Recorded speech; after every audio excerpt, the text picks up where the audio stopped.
आप में से कोई अगर वो वाली घड़ी पहनता है जिस पे पल्स और वो सब दिखाई देता है, तो सिर्फ देखना, थोड़े दिन भी थोड़ा सा ऐसे परेशान हो, वो आपको इमीडिएटली कुछ कहने लगेगा। आप यहाँ देखना 3 दिन में वो आपको अलग फिगर देगा। फिर यहाँ भी आप मेडिटेशन रूम में जाकर बैठ जाओ 10 मिनट, वो आपको एक अलग फिगर देगा। क्योंकि हमारा शरीर सिर्फ खाने पीने की चीज़ों से नहीं बनता है, हमारे शरीर पर जिस चीज़ का सबसे ज़्यादा प्रभाव पड़ता है। थोड़े दिन पहले हमारे पास सेंटर पर एक भाई आए, उनको एक मेडिकल हेल्थ इशू चल रहा था और उसमें भी कोई ट्रॉमेटिक एक्सपीरियंस हुआ। तो उन्होंने कहा, इस बात को 2 महीने हो गए थे, उन्होंने कहा अभी तक भी मुझे जब वो बात सिर्फ याद आती है, बात तो फिनिश हो गई है, अभी तक भी मुझे सिर्फ बात जब याद आती है, तो I can see on my watch that my pulse has changed. See effect of mind on body instant होता है, इंस्टेंट होता है। इसीलिए हमें यहाँ बातें आएंगी, कलयुग का अंतिम समय मतलब बड़ी बड़ी बातें आएंगी, छोटी छोटी नहीं आती है, एंड इट्स ओके। लेकिन पावर मेरी बातों पर नहीं है, मेरी पावर कहाँ है? उस बातों में इसको ठीक रखना है। क्योंकि अगर मैंने इसको ठीक नहीं रखा तो इस पे भी असर आ जाता है, और अगर इस पे और इस पे असर आता है, फिर मेरे रिश्तों में प्रॉब्लम आने लगती है, हम इरिटेबल होने लगते हैं, हम चिड़चिड़ापन लाते हैं, तो सारी चीज़ों पर असर आता है। तो जब बात में प्रॉब्लम है तो उस प्रॉब्लम को एक ही रखना चाहिए बात में, लेकिन हम उस प्रॉब्लम को कहाँ कहाँ लेकर आते हैं, यहाँ फिर यहाँ फिर यहाँ। So that is meditation. Meditation मतलब बात है, लेकिन हमारा माइंड बात पर डिपेंडेंट नहीं है हमारा माइंड बात पर डिपेंडेंट? क्या हमारा माइंड बातों पर डिपेंडेंट है? हु इज क्रिएटिंग जो यहाँ चल रहा है, एक एक थॉट चल रही है, ये हम क्रिएट कर रहे हैं या situation and surroundings and peoples behaviour?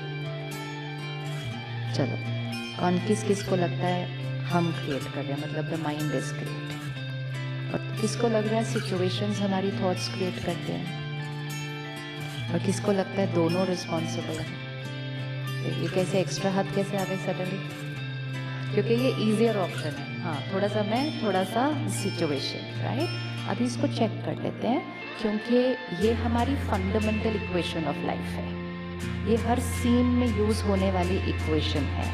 जैसे जब हम स्कूल कॉलेज के लिए पढ़ते थे, इक्वेशंस याद करते थे, प्रॉब्लम तो कोई भी आ सकती है ना, प्रॉब्लम थोड़ी पता है पेपर में कौन से आने वाली है, लेकिन ये पता है कि अगर इक्वेशन लिख दे आंसर तक पहुंच जाएंगे। लेकिन अगर इक्वेशन गलत लिखी तो फिर तो कितने भी सप्लीमेंट्स लेते रहो उसके बाद।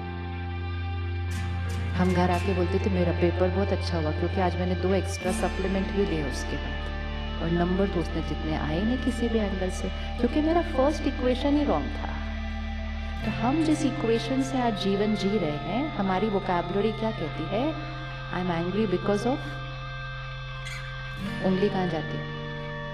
आई एम एंग्री बिकॉज ऑफ, रखो रखो रखो, I am angry because of, I am upset because of, I am hurt because of, I am happy because of, मतलब everything that is here is because of something outside. ये हमारी भाषा बन गई है, और ये इतनी स्ट्रॉन्ग भाषा बन गई है कि वो हमारी लाइफ की इक्वेशन बन गई है, और हम उस इक्वेशन के थ्रू ही जीवन जीते हैं कि everything that I am feeling here is because of. बच्चों को बड़े प्यार से देखते कहते हम आपको बहुत प्यार करते हैं ना, इसलिए चिंता करते हैं, तो चिंता because of, everything is because of you. इसका मतलब ये किस पर डिपेंडेंट हो गया? ये किस पर डिपेंडेंट हो गया? उस पर। जैसे ही डिपेंडेंसी आएगी तो शक्ति क्या हो जाएगी? अगर फिजिकली आज हम आराम से चल रहे हैं, लेकिन कल हमें यहाँ से यहाँ उतरने के लिए हाथ पकड़ना पड़े, एक कमरे से दूसरे कमरे में जाने के लिए डंडा पकड़ना पड़े, तो that is a sign of, that is a sign of there is something not right. मेरी बॉडी परफेक्ट नहीं है, लेकिन हमें पता होता है चलो कोई बात नहीं, हम थोड़े दिन में ठीक हो जाएंगे। लेकिन अगर हम उसको नॉर्मल बोल दें, कि डंडा पकड़ के चलना तो नॉर्मल है, ये मेरा नॉर्मल है, तो फिर हमने उस डंडे को कभी छोड़ना ही नहीं, क्योंकि हमने कहा ये नॉर्मल है। So what is the truth? मेरा एंगर कौन क्रिएट करता है? तो लेट्स लुक एट इट। ये लेफ्ट हैंड पे सिचुएशन है, राइट हैंड पे मेरा रिस्पॉन्स है। अगर सिचुएशन मेरा रिस्पॉन्स क्रिएट कर रही होती, then it's not possible to have any other response. And most important, उसी सिचुएशन में अगर 5 लोग हैं तो पांचों का रिस्पॉन्स भी एक जैसा ही होगा, क्योंकि कौन रिस्पॉन्स क्रिएट कर रहा है? सिचुएशन रिस्पॉन्स क्रिएट कर रही है। आज तो उसी सिचुएशन अगर घर में आ जाए तो घर के 4 लोग भी अलग अलग तरह रिस्पॉन्ड करते हैं। होता है या नहीं होता? कभी कभी तो उस बात पर भी झगड़ा हो जाता है, क्योंकि 2 लोग अलग अलग तरह क्यों रिस्पॉन्ड कर रहे हैं। क्योंकि एक जना कहता है इतनी बड़ी बात है, ये पता नहीं अब क्या होगा, कैसे होगा। सामने वाला कहता है भाई रिलैक्स रिलैक्स, इतनी बड़ी कोई बात है नहीं ये। फिर उस पर झगड़ा होता है, आपको ये बात छोटी लगती है? तो वो कहता है आपको इतनी बड़ी क्यों लग रही है ये बात?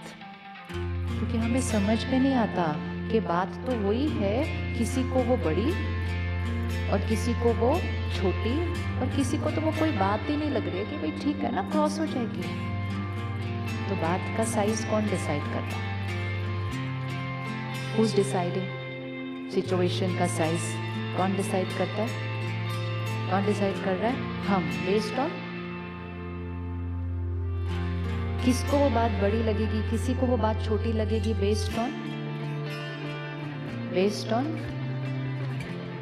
Based on power. यहाँ की पावर, जिसकी जब पावर कम होगी हम छोटी बात में भी रिएक्ट करेंगे।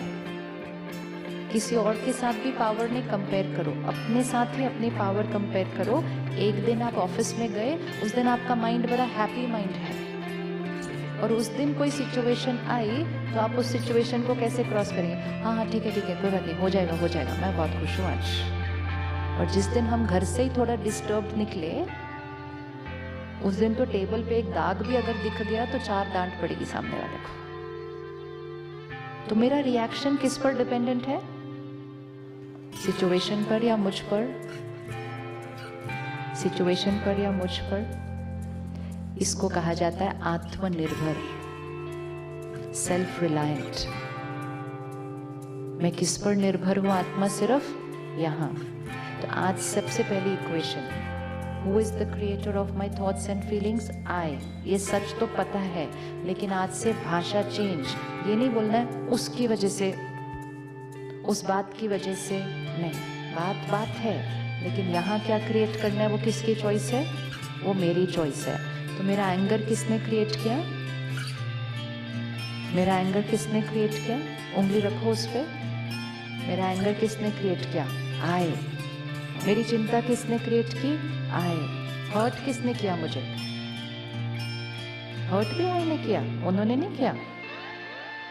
हर्ट उन्होंने किया या I ने किया? इंसल्ट उन्होंने किया या I ने किया? देख लो, वापस जाके भी यही बोलना, सोच के बोलना, कौन करता है हर्ट मुझे? हर्ट किसने किया मुझे? कोई आता है 4 लोगों के सामने अब इतना बोल के चला जाता है, कोई मेरे पीठ पीछे इतना कुछ फैला देता है, कोई मुझे नीचे गिराने के इंटेंशन से बहुत कुछ कर देता है। हर्ट किसने किया मुझे?